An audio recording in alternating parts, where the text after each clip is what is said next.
Assalamu alaikum YouTube көрүүчүлөр, ат сүйүүчүлөр.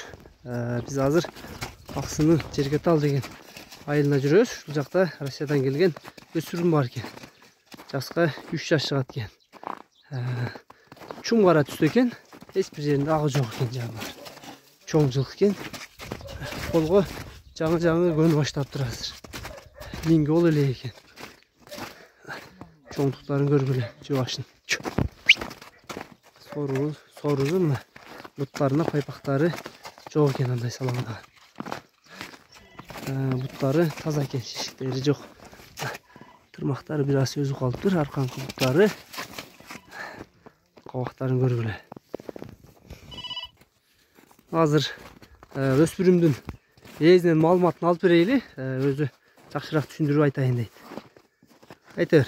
Бул Россиядан келгенине 25-30 күн болду. Bir ay болуптур да? Bir айын тегере болду. Абакандан келген. Абакандан Захардын балдарынан. Чуң бар экен да. Эч жерин агы жок, Кандай ден соолуктар, буттары? Ден соолук бардыгына ответ жооп. Буттары таза, Мүчөлөрү кандай? Адам өкүнбөйт эч качан. Аламан улактын аты болот да. Старты бирдей сорларын көрсөт. Бастырыңчы арка жактарын көрсөтүп коелу. Сорузун карагыла.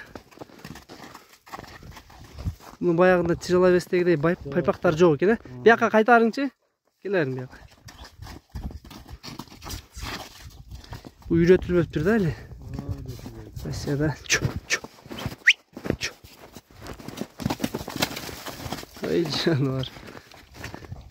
Келип да көрсөңөр болот, жанына туугандар. Карагылачы. Жылкынын чоң жылкы экен. Муну минип, үйрөтүп, жакшы карап койсо, мээнет кылып, уже жакшы ат болот. Санеттери дагы күчтүү экен. Эми баазын сурап берели. Баазын канча дейт экен? Канча бааз айтчы? Баазы 220 миң. 220 миң. Кем болобу? Кем болот. Доставкасы бар. Кыргызстан бардык жактарына. За границачы? За границага да Өзбекстан, Казакстанга чейин бар. Мына туугандар доставкасы любой жака бар экен. Баазын айттык. Мүмкүн болсо жанына келип да көрүп алсаңар да болот. Жылкы жакшы жылкы экен жандар. Толук көрүнүш. Омуру, алды арты бирдей экен күчтүүлүгү.